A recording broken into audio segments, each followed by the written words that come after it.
"Your ticket is a fake." The words cracked through the airport terminal like a whip. Every head in line turned. Phones lifted. The air, sterile and bright beneath the departure gate lights, suddenly felt like a stage. Behind the counter, Jennifer's posture was sharp enough to cut glass. Her blazer pressed flat, her lips drawn thin, her voice polished into steel. She didn't glance at the screen. She didn't check again. She simply held the ticket aloft like evidence in a trial, daring the room to nod along. Across from her, he didn't move. The black man in a tailored suit stood calm, both hands resting lightly on the counter. Not a twitch, not a blink. Silence was his shield. Passengers in the seating area leaned forward. A teenager mouthed, "Record this."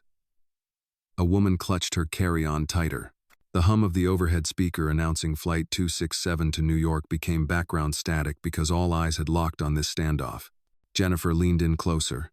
Her perfume carried, but her empathy did not.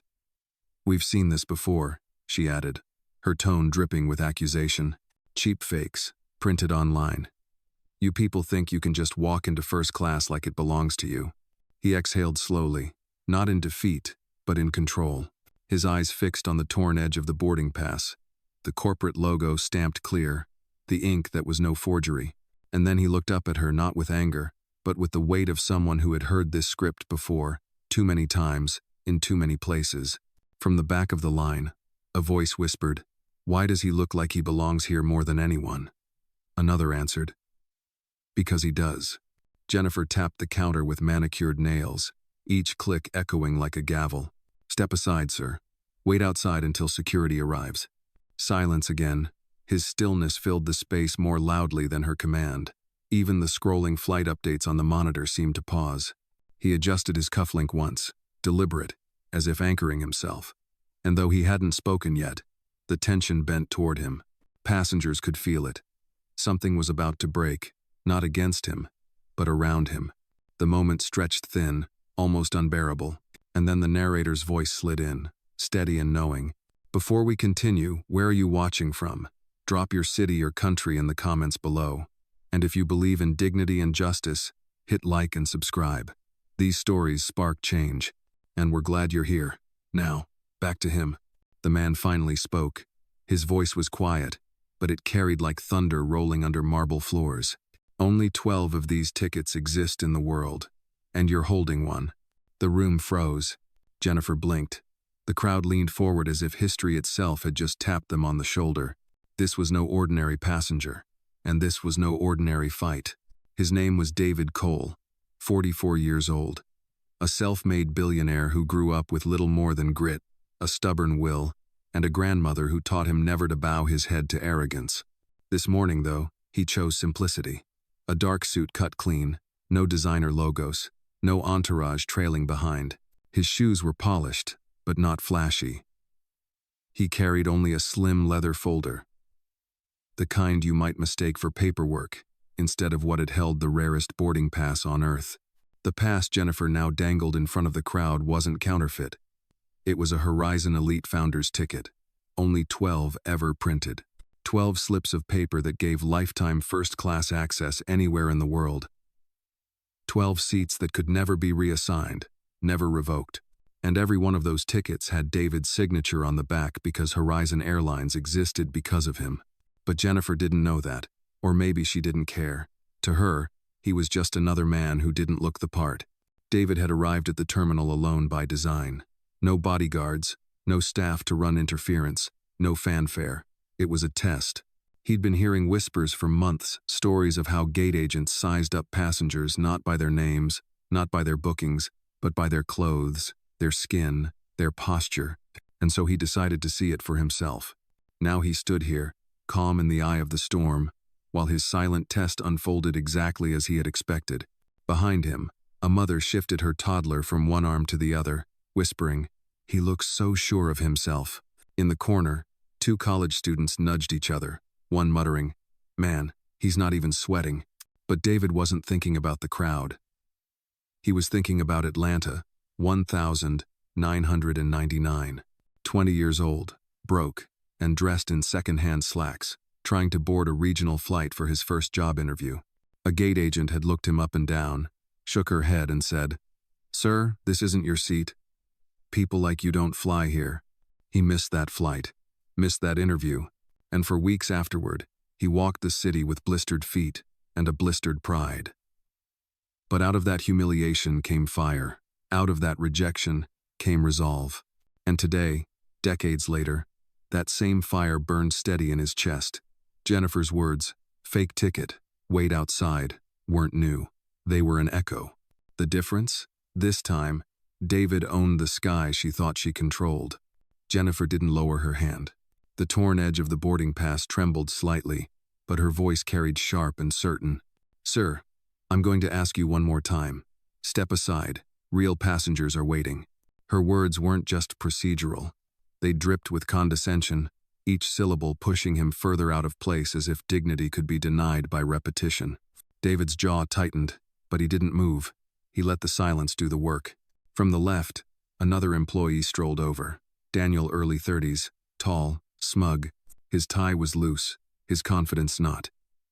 He chuckled under his breath, loud enough for the waiting line to hear. "Come on, man, don't make a scene. You don't belong in this line. Economy's back there." His chin flicked toward the long row of coach passengers boarding at Gate C. A ripple moved through the crowd. Someone whispered, "That's not right." Another muttered, "Why don't they just check properly?" But no one intervened. Not yet. Jennifer straightened her blazer, emboldened by backup. "We can't waste time on stunts," she said, her eyes narrowing. "Sir, step outside the gate area immediately. Security will deal with you." David stayed planted, calm, anchored, like marble fixed into the floor. And that stillness? It irritated them more than shouting ever could. Daniel leaned closer, lowering his voice but not his disdain. "You people think flashing a piece of paper makes you somebody. Not today." The words hit like sparks in a dry field. Several passengers shifted uncomfortably, glances darting between the counter and the man in the suit who hadn't flinched once. One woman in line clutched her phone tighter, thumb hovering over record. A young man at the back raised his eyebrows and whispered, "This feels wrong." Jennifer didn't notice, or maybe she didn't care. She picked up the landline phone on the counter, her tone clipped, professional, rehearsed. "Security? We've got a situation. Possible fraud. Non-compliant passenger." The phrase non-compliant passenger echoed through the air like a coded indictment. A label meant to strip away identity, to reduce him to a problem. David's gaze didn't waver. His hands stayed flat on the counter, knuckles relaxed. He had seen this exact tactic before, in banks, in hotels, in offices. Accusation first, verification later. This time, he was ready. The phone clicked back into its cradle. Jennifer exhaled like she had just won. Daniel folded his arms, satisfied. Around them, the line shifted, passengers murmuring, uneasy but unwilling to step forward. And in the middle of it all, David Cole didn't move. He stood there as if rooted to the tile, still and measured, his breathing slow, his expression unreadable, not a flicker of panic, not a hint of pleading, just silence. That silence was heavy. It pressed against the counter, against Jennifer's posture, against Daniel's smirk. It made their certainty tremble, because silence like that wasn't weakness. It was control.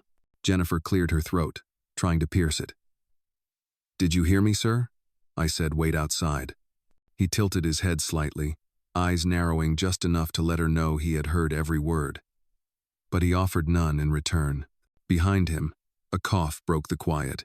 A man in a leather jacket muttered, "He's not even fighting back." A woman holding her boarding pass whispered, "That calm? That's not guilt. That's something else." David lowered his gaze to the counter, tracing the polished edge with his fingertips. To anyone else, it might look like idle distraction, but to him, it was grounding. He remembered the first time he was told he didn't belong in a line like this. He was 19. Standing outside a bank, the manager had smiled thinly and said, "You're too young to be serious. Come back with your father." He hadn't argued then either. He had walked out, holding his silence like a stone in his pocket. That stone had grown heavier with every insult, every dismissal, every weight outside hurled at him over the years. And now, that same silence radiated back at Jennifer and Daniel like a mirror. The hum of the airport loudspeaker faded. The shuffle of rolling suitcases blurred. For a moment, the whole gate seemed to hang on whether this man would break. But David didn't break. He let their words hang in the air, sour and clumsy, until the weight of their own arrogance began to collapse on itself. Finally, he adjusted his cufflink with deliberate precision, his eyes never leaving Jennifer's face. It wasn't defiance. It wasn't compliance. It was a reminder. You don't dictate my worth. I do. And the longer he stood there in silence, the more the crowd began to feel it too. The first red light blinked quietly in the crowd. A phone camera, raised just high enough to catch the standoff. Keith, a 22-year-old student in a faded hoodie, angled his phone toward Jennifer and whispered to his friend, "They're trying to push him out. Watch this blow up." Beside him, a woman in her 50s, silver hair pulled back, boarding pass tucked into her book, clutched her tote tighter. "This doesn't look right," she muttered. Her voice carried further than she thought, and heads turned.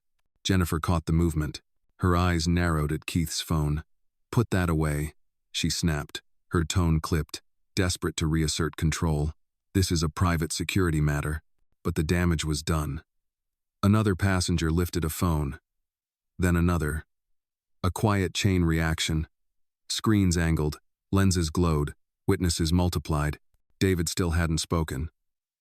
His silence had become its own kind of command, pulling others into orbit. One row back, Maya, a young professional in a navy blazer, finally let the words escape her lips. "Why are you treating him like a criminal? He showed you a ticket," Daniel sneered, waving her off. "Ma'am, please stay out of this. We know what we're doing." But Maya didn't back down. Her voice shook, but it was loud enough now. "Do you? Because from here, it looks like you're harassing someone who hasn't even raised his voice." The line shuffled again. A father holding his son on his hip whispered, "She's right." The little boy tugged at his father's sleeve, eyes fixed on David. "Daddy, why are they mean to him?" Jennifer stiffened, cheeks flushing under the scrutiny. She jabbed at her computer screen, pretending to recheck details, but her voice betrayed her. "Policy is policy. We have to protect our real customers." The words rang hollow now. The more she spoke, the more the room recoiled. Keith's phone light caught David in frame, calm, unflinching, hands resting lightly on the counter. No anger, no chaos, just a man standing still while the storm spun around him. Maya crossed her arms, speaking louder. "If this is protocol, then maybe protocol is the problem." A murmur rippled through the gate area. Dozens of small voices threading together, doubt thickening the air. David finally lifted his head, eyes scanning the crowd, not seeking rescue, not asking for sympathy, just meeting them where they were. His silence had already given them permission to speak. And for the first time, Jennifer realized she wasn't just fighting him. She was fighting the room. The air shifted when a heavier set of footsteps approached. The kind that carried authority not by respect, but by habit. From the side corridor, Martin Hale appeared, the duty manager. Late 40s, gray at the temples, tie knotted so tight it looked like it choked him. He didn't smile, didn't introduce himself. He simply scanned the scene like a judge already certain of the verdict. "What's going on here?" His tone wasn't curious. It was accusatory. Jennifer straightened immediately, relief flooding her features. "This man is presenting a fraudulent ticket, sir. He's refusing to step aside. Security's on their way." Martin's eyes flicked to David. One glance, head to toe, like a scanner programmed to detect threat where there was none. His lips pressed thin. "Figures," he muttered, loud enough for those nearest to hear. The murmurs in the crowd grew louder. Phones tilted for better angles. David didn't move, not an inch. Martin stepped closer, his shadow cutting across the counter. "Sir, you're wasting everyone's time. These stunts don't work here. You need to leave the gate area immediately, or I'll have you escorted out myself." Still, silence. That silence infuriated him. Authority demanded submission, not composure. Martin leaned forward, voice sharp. "You think standing there makes you look strong? It makes you look guilty. Real clients don't come in here dressed like you, acting like you." A collective gasp rippled through the line. Maya's jaw dropped. Keith whispered, "He really said that?" The silver-haired woman with the book shook her head, her voice rising. This is discrimination. Plain and simple. Martin shot her a glare. Ma'am, unless you want to miss your flight, stay out of this. But the words only fed the fire. David lifted his gaze at last, meeting Martin's eyes with steady calm. He didn't need to speak. The room was already speaking for him. Martin's nostrils flared. He jabbed a finger toward David's chest, though he never quite touched him. Security will be here any second, and when they arrive, you'll be out of this terminal faster than you walked in. Phones caught every word, every gesture, every ounce of disdain. David adjusted his cufflink again, slow, deliberate. It wasn't a rebuttal, it was a reminder. I'm not bending for you. The tension thickened like fog, and for the first time, a crack appeared in Martin's voice. Not doubt, not fear, just the smallest tremor of realizing the room wasn't with him anymore. The terminal had grown so quiet that even the rolling wheels of a suitcase sounded like thunder. All eyes were locked on the counter, on Jennifer's hand still clutching the boarding pass, on Martin's finger stabbing the air like a verdict. And then it happened. Jennifer's lips curled into a smirk as she snapped the boarding pass in half.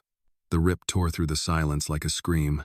Paper fibers shredded, ink split down the middle, Horizon's golden crest fractured in her hands. Gasps shot through the crowd. Someone shouted, "You can't do that." Another voice rose, "That's his property." But Jennifer only dropped the torn halves onto the counter, her eyes cold. "This seat is reserved for real passengers, not imposters." Martin nodded, his voice swelling with authority. "Security!" he barked toward the corridor. "Front gate, now." From the corner, a uniformed guard began walking briskly toward the scene, his radio crackling as he called in backup. The tension snapped taut, ready to break. Maya stepped forward before she even realized it. Her voice cut across the air, trembling but clear. "He showed you proof, and you destroyed it. That's not protocol. That's harassment." Martin spun on her, rage flashing in his eyes. "Ma'am, step back. This doesn't concern you." But the silver-haired woman chimed in, louder this time. "It concerns all of us when we watch injustice happen in plain sight." Phones lifted higher. Screens glowed brighter. The witnesses were no longer silent observers, they were participants, documenting every second. Jennifer slammed the halves of the pass into the trash bin beside her station, the sound sharp and final.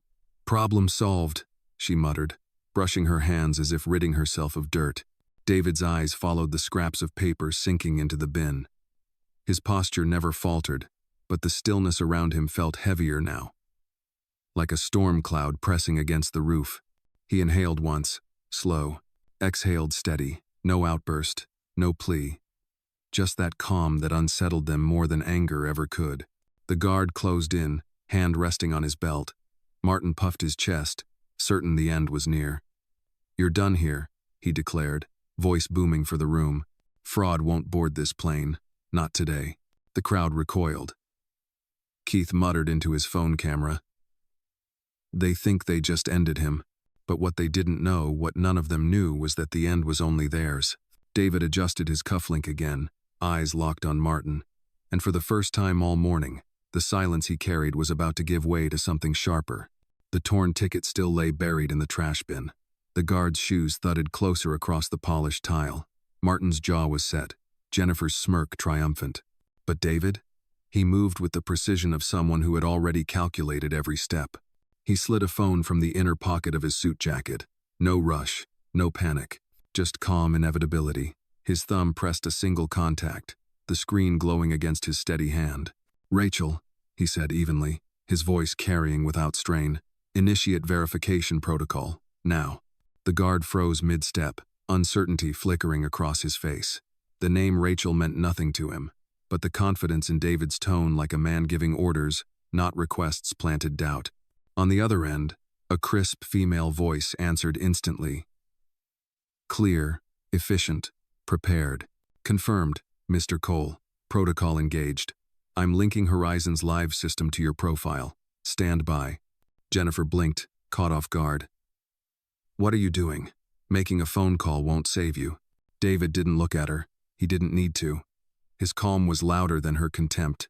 The silver-haired woman leaned closer to Maya, whispering, "Did he just say, Horizon's system?" Maya's eyes widened. That sounded official. Joe, Keith's camera caught every second, the red light recording as Rachel's voice continued. Mr. Cole, boarding manifest updated.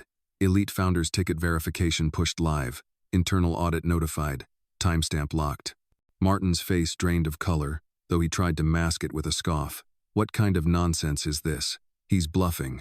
But David finally spoke again, his voice low but cutting through the room. Bluffing doesn't activate your company's compliance servers.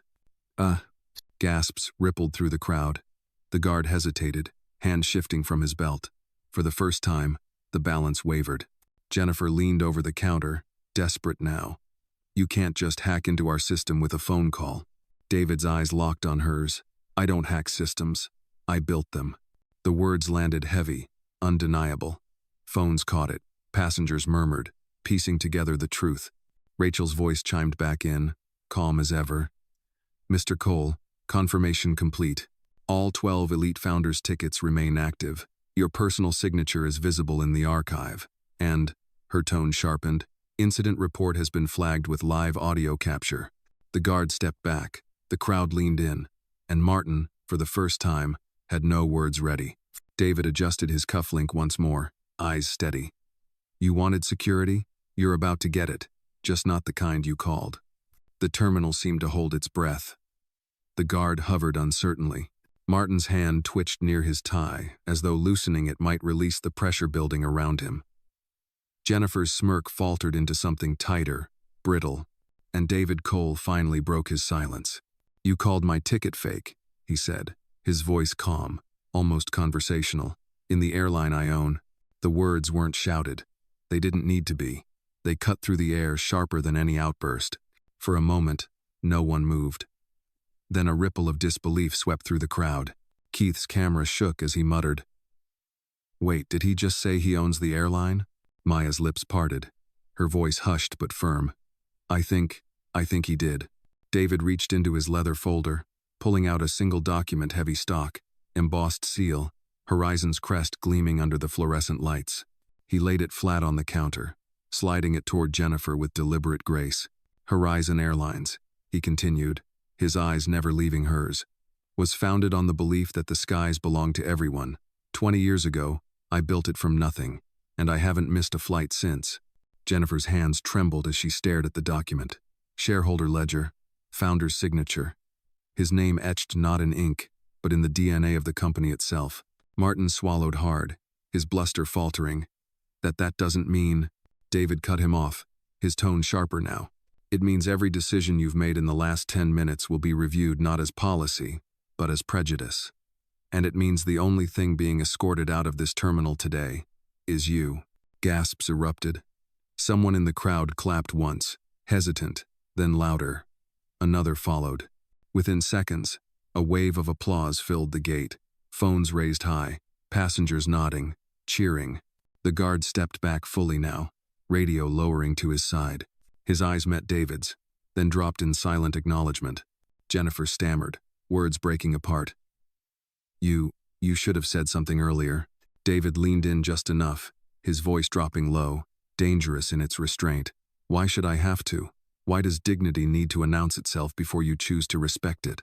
The room stilled again, the power shift complete. Rachel's voice came faintly through his phone, speaker still on. Mr. Cole, corporate board is patched in. They've witnessed everything. Instructions? David adjusted his cufflink, gaze sweeping across Martin, Jennifer, the torn ticket in the trash. His next words carried the weight of judgment and the promise of justice. The ripple of applause faded into a tense hush. Every face in the gate area was turned toward the counter, waiting for the next move.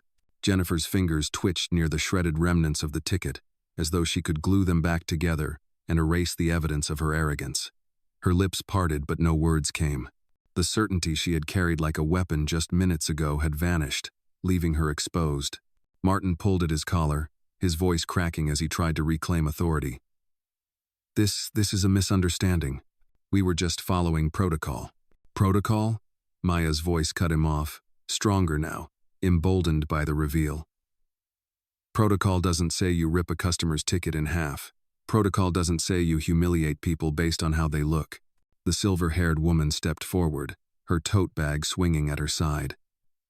"I've flown Horizon for 20 years. If this is how your staff treats the owner, what hope do the rest of us have?"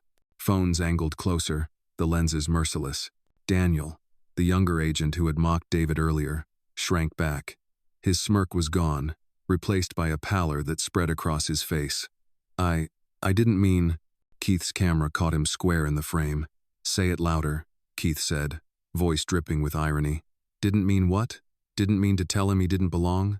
Daniel's throat bobbed. He couldn't answer. Jennifer finally spoke, her voice brittle. We didn't know who you were." David's gaze locked on her, unflinching. "That's the problem. You thought not knowing gave you permission to strip someone of dignity." The guard, once poised to remove him, lowered his radio completely. His stance softened, shoulders slumping. He muttered under his breath, "This isn't what I signed up for." Martin's last thread of authority snapped. His face flushed crimson, veins standing out in his neck. "You set us up," he accused, pointing a shaking finger at David. "You came here looking for trouble." David adjusted his cufflink again, calm and deliberate. "Number, I came here looking for truth, and you handed it to me." The crowd murmured louder, passengers nodding, whispering, recording. The tide had shifted completely. No longer was David on trial. It was them, Jennifer, Martin, Daniel, and as they stood beneath the flood of eyes and cameras, their power shrank to nothing. Rachel's voice was still on the line, crisp and waiting. "Mr. Cole, the board is ready. Do you want to proceed?" David didn't hesitate. His eyes swept across Jennifer, Daniel, Martin, their faces pale, sweat gathering where arrogance had once sat like armor. "Effective immediately," he said, his tone steady, final. "Terminate Martin Hale. Terminate Jennifer Collins. Terminate Daniel Brooks. Lock their credentials out of the Horizon system." Gasps erupted. Phones shook as passengers captured the moment. Rachel's reply came sharp and unflinching. "Processing. Access revoked. Their employee badges will no longer function. Their system logins are frozen. Confirmed at 11:42 a.m. Almost on cue, Martin's phone buzzed with a red error screen. Jennifer's monitor went dark. Daniel tapped his badge against the side entry panel and it blinked red, then flatlined. The crowd exploded in whispers. "He really fired them. Right here. This is insane. No, this is justice." Jennifer's knees seemed to buckle as she stared at the blank screen in front of her. You can't do this. Not like this." David's reply was quiet but lethal. "You did it first. You tore up my ticket in front of strangers. Now I've torn up your authority in front of the world." Martin's voice cracked into desperation. "You'll regret this. You'll need us." David adjusted his cufflink again, calm as if he were preparing for a board meeting instead of delivering a verdict. "Need you?